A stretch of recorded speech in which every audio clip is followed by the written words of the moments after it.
positing as few entities as possible. Do we want to say that wholes exist? When ontologies differ, how do we determine which is to be preferred? The common view is expressed by Quine as follows. Our acceptance of an ontology is, I think, similar in principle to our acceptance of a scientific theory, say a system of physics.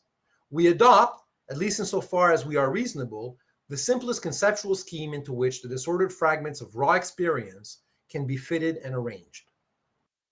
According to Quine, what we're looking for in ontology is similar to what we're looking for in science. We're looking for an overall theory of the world, a set of true sentences that can capture a set of data.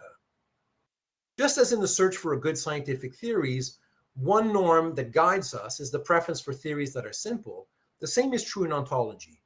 We prefer theories that can state what the world is like using the smallest set of assumptions, positing the fewest number of entities. When Quine says that we should start with the simplest conceptual scheme, and thus prefer theories that entail the fewest number of entities, he is advocating a principle known as Occam's razor. This principle, named after the medieval English philosopher William of Ockham, states that entities should not be multiplied beyond necessity. One's ontology should be as simple as possible while still explaining everything that needs explaining. So if you can, try to avoid the holes, but still find a way to say that some donuts, at least some donuts, have holes. This preference for ontological parsimony is not an arbitrary preference, like having a taste for coffee than tea in the morning. Rather, many philosophers and scientists as well have thought that ontological simplicity is relevant to truth, that a simpler theory, a theory positing fewer entities, is more likely to be true than a theory which posits more entities. No argument for this conclusion has yet gained widespread acceptance. One natural thought is that the universe is more likely to be simpler rather than complex. But of course, this just pushes back the debate to why a simpler universe is more likely. Others have suggested that it is in general more rational to believe in fewer kinds of entities because then there is less for one to be wrong about. So, in the study of ontology, one should aim at the simplest theory of the world, a theory that commits one to the fewest kinds of entities. The next question is how to discover this simple theory. Note that we're concerned with how many kinds or types of entities we posit. We're less concerned with the number of individual or token entities we posit. Like, let's say you believe in a world where holes are a thing in the same sense that they're in Roger Rabbit. Like, you could just buy a hole. Here's a hole, I put it in a box and I'll use it tomorrow. It doesn't matter how many holes there are in the world. That's a weird world that you've just posited, right? It gets weird the moment there's at least one. It doesn't matter how many holes there are. If you think holes exist in themselves as a thing, that's just weird, and it doesn't matter how many holes you think exist. So we're only concerned with types or kinds of entities, right? Not with individual or token entities. Like, it doesn't matter if you believe in unicorns, whether you believe that there's 100 unicorns or one. If you believe in unicorns, that's just weird, just in virtue of unicornhood. The difference may be seen by developing Quine's analogy. There may be little difference between deserts and rainforests in terms of how many individual objects there are in each. Think of the vast quantity of grains of sand in the Mojave Desert. There may be as many grains of sand in a desert as individual items in a rainforest. The interesting difference between deserts and rainforests isn't so much the number of individual things there are, because there's lots of little grains of sand, probably more grains of sand than things in a rainforest, but instead the number of kinds or types of different things there are. The climate of a rainforest sustains thousands of different species of plants and animals. This is what we mean by the difference between sparse and abundant ontologies. Sparse ontologies contain fewer types of things than abundant ontologies. We had this here. Remember this one? Type in yes if you remember. How many words are in the box below? Do you remember that one? Type in yes if this rings a bell. Ding, ding, ding. All right, so how many words are in the box below? Well, let's say these are the possible answers. 1, 2, and 3. Keeping in mind that one's ontology should be as simple as possible while still explaining everything that needs explaining, what are the pros and cons of saying answer A? There's only one thing. What's the pros and what's the cons? Someone try me a pro. Let's go with the pros first for A. What are the pros of answer A. There's only one word. Pro, it's simpler. It's parsimonious, right? It's certainly by the standard of Occam's razor, right? It's not positing much. What's the cons now? Xander, I agree. What's the cons though? If you say there's only one word, it's really simple, but then you got a drawback. It doesn't account for tokens. It doesn't account for the fact that I see this twice over, right? Exactly. You got it, my friends. Let's go for answer B. What are the pros of answer B? Let's say I say there are two words, the, and there's the type the. Let's say the and the. There's two types. Let's say as tokens. Let's say two tokens. Let's say that's what two means. Two tokens. What's the pros of that? For view B. It doesn't commit us to abstract entities. That's cool. So we avoid something weird and spooky, right? And moreover, we can see it. There's evidence, right? Those two that I'm talking about, you can see them. Here's one and here's the other. There you go. That's one of the pros of answer B. Is that clear, everyone? That would be a great advantage for saying there's two tokens. That's my answer. Because you can see it. Like, prove it. All right, here we go. Look. And now look. There you go. It registered on your phone. You can take a damn picture, right? Unlike, ghosts or whatever. Now, what's the cons, though? So what are the drawbacks of answer B? What are the philosophical and metaphysical drawbacks of answer B? So if I say there's two tokens, there's a definite drawback. What's the con of that? And again, this looks ahead to some things we'll look at next week. Like, one of the things is, like, why are we grouping the and the together? Because they're similar. But if we treat them as completely distinct, like, why would we have grouped them, right? You lose the similarity. You lose the similarity. All you can do is kind of collect them together, but you lose the rationale for collecting them together. You can put them in the box, but they're not just in a box. They're similar, right? We can say is similar to, and you lose that relation if all you say is there's only two. And if I say there's three, so if you say there's two tokens, right, plus one type, well, then I have, let's say, a lot of benefits because I can show them. I don't have to blah. But what's the big drawback of that answer? Suppose I believe in answer 3 here. Hold on, right? I answer 3. I say it's two tokens and one type. What's the main con of that? What's the main con here? And remember, keeping in mind that one's ontology should be as simple as possible while still explaining everything that needs to be explained. What's the con of saying this?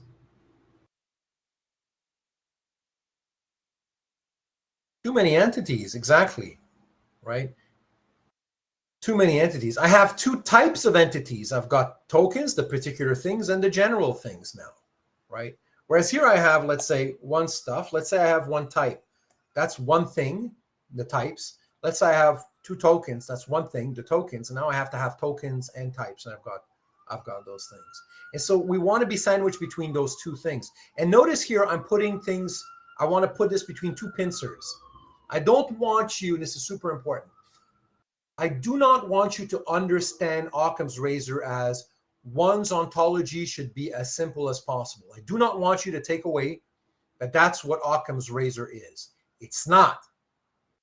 Occam's razor is one's ontology should be as simple as possible while still explaining everything that needs explaining. This is really important. And that's captured actually in William of Occam's original formulation. When William of Occam, this is in Latin, right? Entities should not be multiplied beyond necessity. It says beyond necessity, not just entities should not be multiplied. It should not be multiplied beyond necessity. Never forget that last part, which in plain English just means, right? Go as low as you can, but without falling. Do you ever play, what's that game where you have a bar and you get drunk with your friends on the beach and go, how low can you go? And you slide under the bar as low as you can go. Limbo. That's right, limbo. All right, how do you lose at limbo? You got a broomstick. How low can you go? How low can you go? So you fall or you hit the bar. Exactly. Well, you can think of ontology as a game of limbo. Go as low as you can without falling. And falling here would be failing to explain what needs explaining. So you can think of this entire thing here, positing as few entities as possible, as a game of limbo, right? As low as you can go while still explaining everything that needs to be explaining, so you don't end up with mysteries. Is that clear? Is that analogy with limbo helpful, everyone? If that's clear and helpful, let me know. If you have a question, ask your question.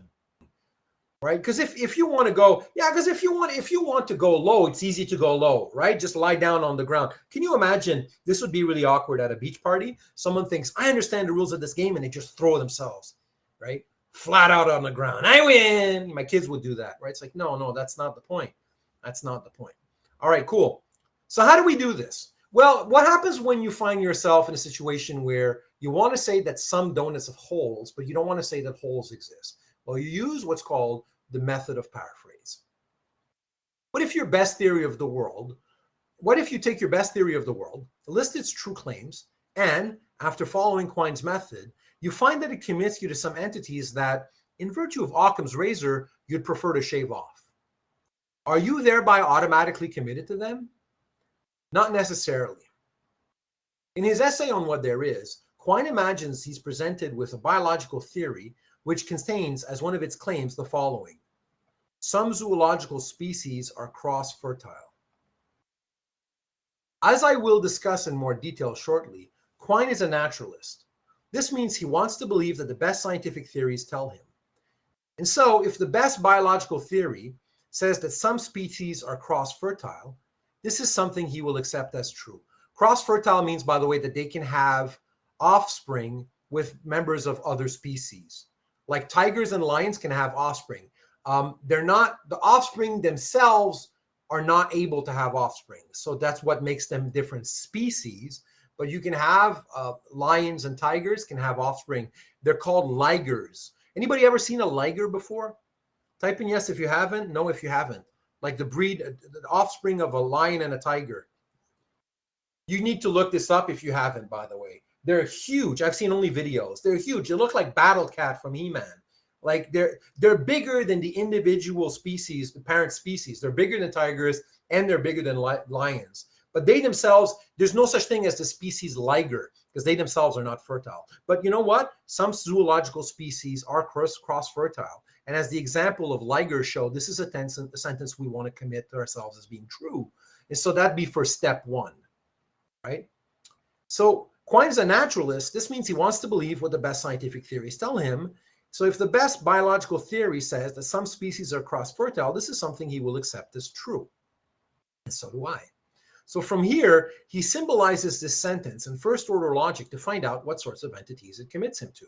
So second step and third step.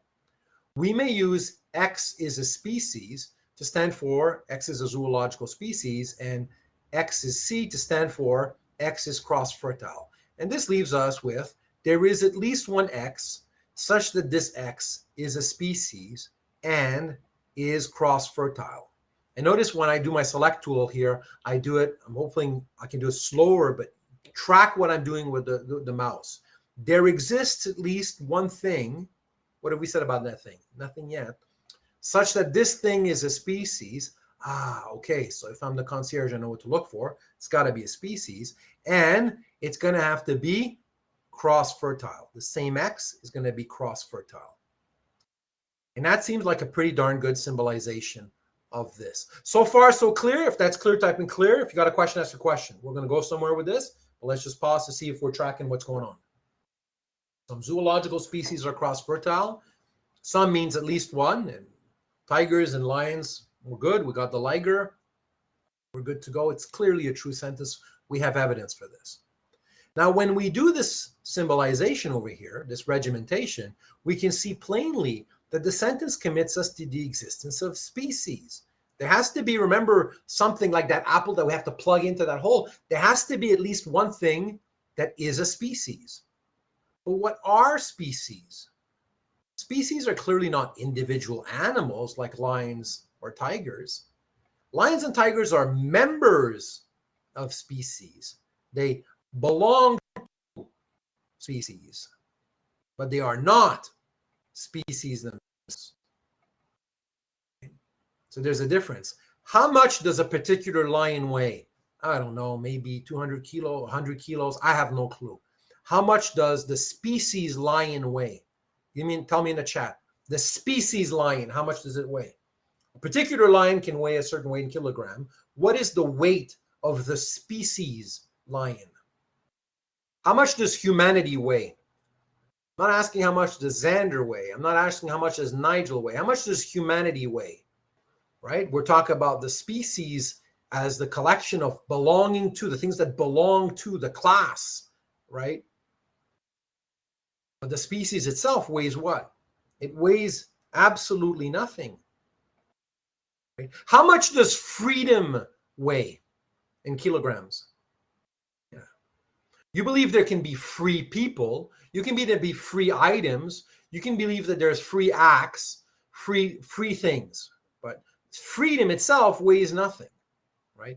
Likewise, these species, they're an abstraction. They don't weigh anything. Individual things weigh things, right? How much does blueness weigh? Blueness. Tell me in the chat how much it weighs. Blueness. How much does a blue whale weigh? Blue whale.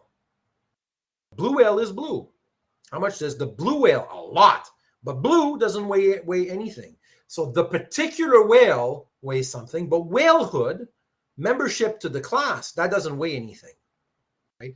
Can everyone see that? We'll meditate on that for next week as well. But if that's clear or clear enough, type in clear. This is why you'd be hesitant to say that a species exists.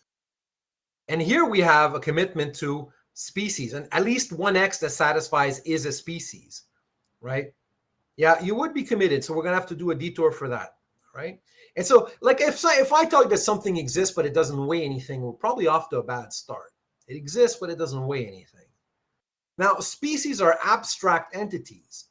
For example, lionhood, Panthera leo, or tigerhood, Panthera tigris.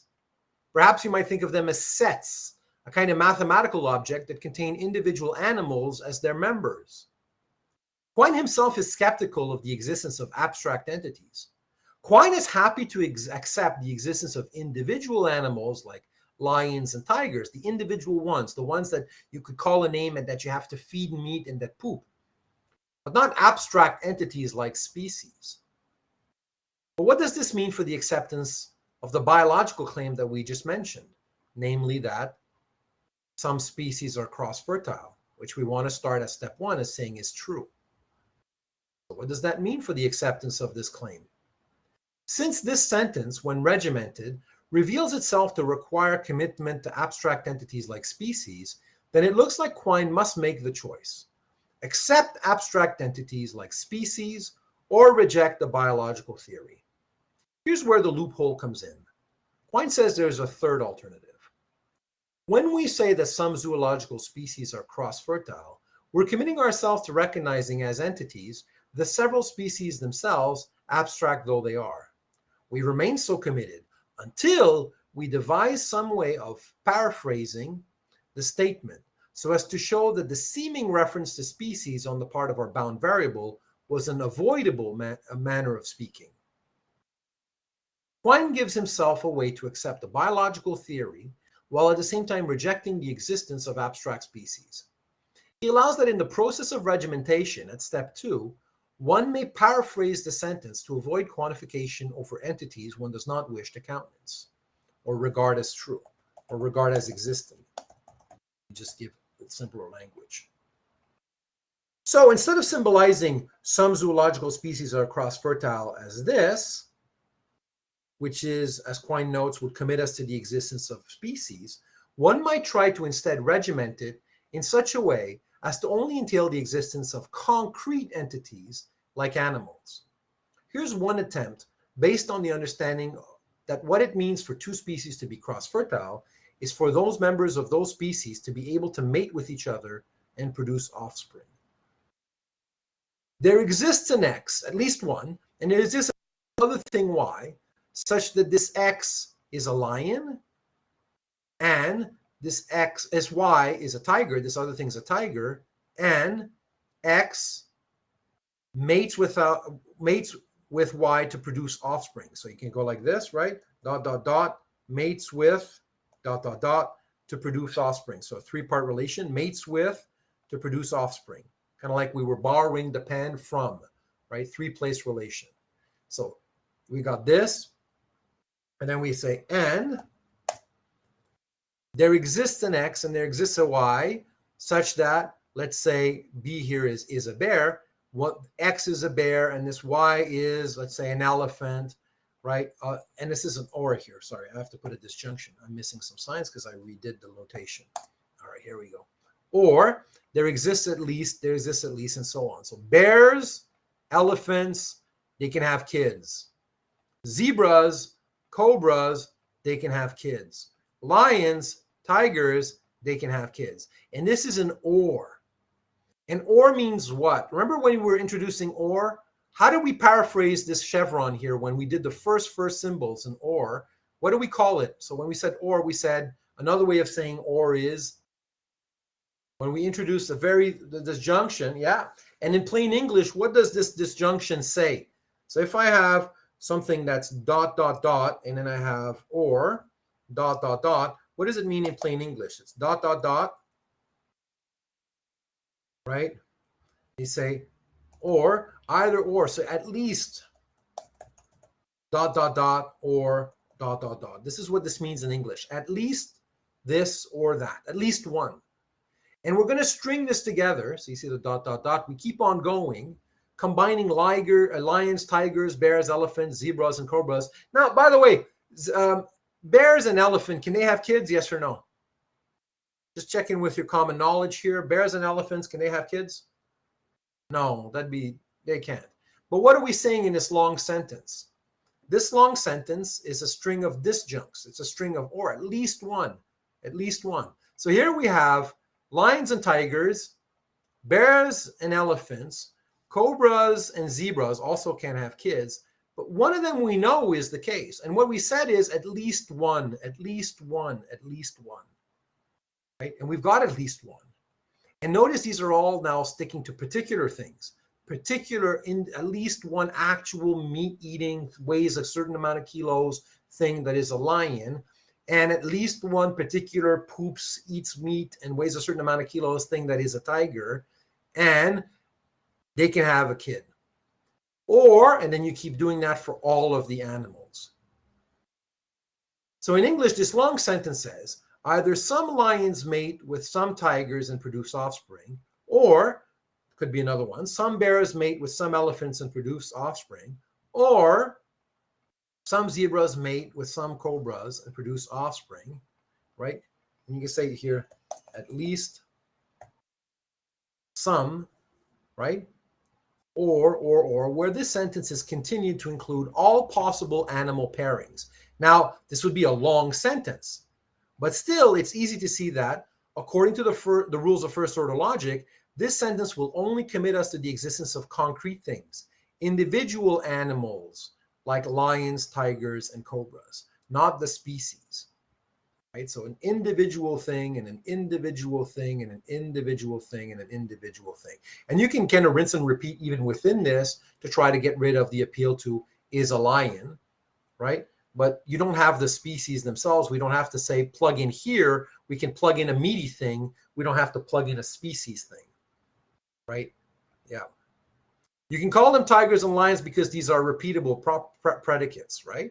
But you don't have to plug in here. What you plug in here is a particular. So when I say, for instance, this, X is a lion, what do I plug in the X? I plug in, when I say there exists an X, I plug in the damn thing that weighs a certain amount of kilos. I don't plug in something that doesn't weigh anything. Whereas if I say this, there exists an X such that this X is a species, I have to plug in something here that has no weight. Do you see that? This is kosher. I'll put it in green. And this is, it's onerous. It's like violates Occam's razor at any rate. Give me good reason to think I ought not to believe in that one, or I'd have to paraphrase it away, because what I would plug in to satisfy the X would be something that has no weight, right? So imagine, for instance, if I say this, and let me just sort of put everything to the side for just one moment, right? Imagine I say this, and I want everyone to kind of just put aside everything just for a second and think really just commonsensically. Imagine I said this.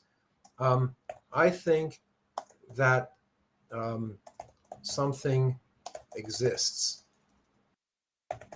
but it has no weight whatsoever. You see why that could be cause for wondering whether or not, in fact, the thing exists. If something exists, you can ask of it. You can say, you can imagine how much does it weigh? It exists, but it has no weight. Or if I say this, I think that something exists, but it cannot be seen.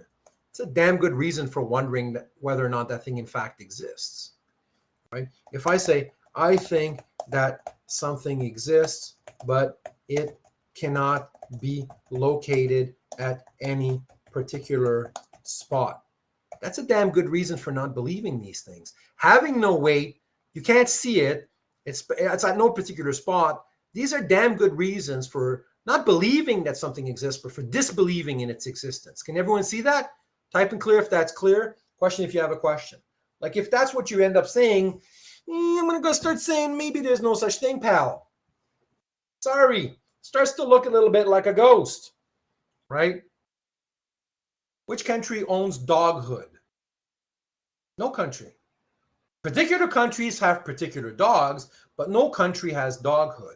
What I'd have to plug in here, and this is why I want everyone to get a sense for why Quine and a lot of other folks in metaphysics are hesitant to endorse this sentence and feel the need to paraphrase it into this sentence, right? Is that at some point you need to talk about something you'll plug in here as satisfying that description. And is a species, what would have to be a species would be doghood. That's what you'd plug in here. Whereas what you plug in here, right, is the actual thing that eats meat. And so what you do is you string together all of these particular things that weigh something, eat meat, and poop, the individual animals like lions, tigers, and cobras, and you commit yourself only to the disjunction, the long disjunction, such that only one of these has to be the case for the whole thing to be true, right? And that's a way of paraphrasing away this earlier formalization here, right, which was a little spooky. That's paraphrase, my friends. So throughout this course, we'll see how this method of paraphrase deployed by philosophers is deployed by philosophers wishing to debate the existence of certain types of entities. Even if one's first attempt to regiment a sentence reveals it to quantify over some kind of entity, it will sometimes be possible to produce an alternative regimentation, a paraphrase, that evades that ontological commitment. Our ontological method can thus be described as having 4 steps. Step 1, decide which sentences you take to be true. So we're familiar with that. Step 2, regiment the sentences by symbolizing them in first order predicate logic. Step 3, commit yourself to the things you would plug into the X's and the Y's and the Z's. And then step 4, return to step 2 and paraphrase according to need to avoid committing yourself to undesirable entities as step 3. So if you find yourself having to say that there is a whole, right? So the thing that X, if you say HX here, if you say there is a whole, right? There is a thing such that this thing is a whole, what you'd have to plug in here is a whole, and that starts to sound a little bit like Roger Rabbit. Well, then what you can do is you can paraphrase, right? And we've seen an example of that. Now, one might be wondering at this point whether anything at all goes, whether that is, one can always apply the method of paraphrase to argue away a class of entities that one finds distasteful, as Quine wants to do in the case of species. The answer to this question is no. There are rules here. Notice where the method of paraphrase comes in, the Quinean method, for determining one's ontological commitment. One had to start only with a stock of true sentences. Also, one can't regiment sentences any way one likes, since a regimentation must capture what was being said by the original sentence one started with. So we had to start with a sentence that was true, like all species, some species are cross-fertile. If what I said, all species are cross-fertile, that would have been a false statement. But some are, definitely, and that was a true statement. And also the regimentation has to capture what is being said, and demonstrably, this one does, right? Because the moment you have at least one of these disjuncts, the lions and tigers that can mate, right, then you're good. You have at least one species that is cross-fertile. Some zoological species means at least one. How many do you need? Just like a pair that can do it. And if they can, and the ligers are a nice example, right? We can have tigers and lions mate. There you go. We got it. So it's not like anything goes. You can't paraphrase your way to whatever you want. Is that disclaimer clear, everyone? You can't do whatever you want. It's not anything goes. If that's clear, type in clear. If you have a question, ask your question. All right, so now we're wrapping up slowly what I want to say about all this, right, for the subject. So an ontology is just a part of a total metaphysics. When metaphysicians talk about a theory being a fundamental theory, so a fundamental metaphysics, they have in mind a theory that aspires to completeness, in the sense that every fact about the world is either a part of that theory or can be accounted for completely in terms of that theory. There may be some facts that are not fundamental, in a sense that they're not formulated wholly in terms that appear in this fundamental theory, but if the fundamental theory is successful, then it can supply, often by paraphrase, a complete account of all non-fundamental facts as well. There are things that do not figure in one's official ontology, but that one still needs to make one's sentences true. This unofficial stuff is connected to the official stuff, the officially real stuff, in what metaphysicians call an ontological dependence relation. So imagine, for instance, I'm a really hardcore person who says, if it exists, it weighs something. And then you ask me, Mark, does laughter exist? And I go, yeah, surely I want to say that this is an episode of laughter when someone's laughing at a nice joke or something, right? And what I have to do then is to kind of paraphrase what laughter would mean in a way that uses only resources that, let's say, weigh a certain amount of kilos. So I could say something like, Kelly is putting her face, kind of like we did with the donut torus shape, right? Smile shaped or whatever, and making these sounds, right? Like ha, ha, ha, or something like that. I can kind of, without talking about laughter per se, paraphrase that into ontological ingredients that I deem more metaphysically respectable, right? And if you have the whole shebang, the official stuff, the unofficial leftovers, and a story for how the unofficial leftovers can be paraphrased into a language containing only the official stuff, then you have a fundamental theory, a fundamental metaphysics, where every fact about the world is either a part of the theory or can be accounted for completely in terms of that theory. And so this unofficial stuff, like the laughter, would have to be connected to the officially real stuff in what metaphysicians call an ontological dependence relation. An entity A bears an ontological dependence relation to entity B roughly when A requires B for its continued existence. Here's an example. The basic distinction just is this. If God took away everything distinct from, for example, a table, she would, by that very fact, have to take away the table. She's taken away the symbols that compose the table, and so the table goes with them. The table is ontologically dependent. In contrast, if she took away everything distinct of one of the simples, nothing in that very action commits her to taking the simple as well. Think of atoms, for instance, right? If you delete one atom, it doesn't delete the other atom next to it. But if you delete all the atoms of the table's gone. One of the simples can get by without the others and without the table in a way that the table cannot get by without the simples. The simples are ontologically independent.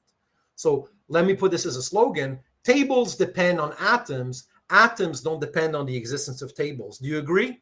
You can have a world of atoms with no tables. Type in agree if you agree. But you can't have a world of tables without atoms. Type in agree if you agree. And that's the ontological dependence relation. That's what we're talking about here. And that's a nice example. Simples here is just a way of saying something like atoms, but without necessarily committing yourself to a specific physics, right?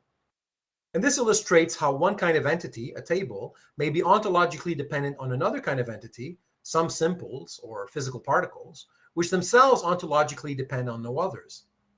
The notion of ontological dependence here is familiar and intuitive. It is the sense in which a house depends on the bricks of which it is made, an organism depends on its cells, a university depends on its buildings, students, and faculty, a painting depends on the arrangements of some splashes of paint, and so on. Some of the most interesting work in metaphysics concerns the nature of the various ontological dependence relations that entities bear to other entities. We will encounter such relations of ontological dependence as we examine other core metaphysical issues throughout this semester. And that is our end for the ontology stuff. This was quite the mind-blowing adventure for our first month in metaphysics. My friends, how was this first month?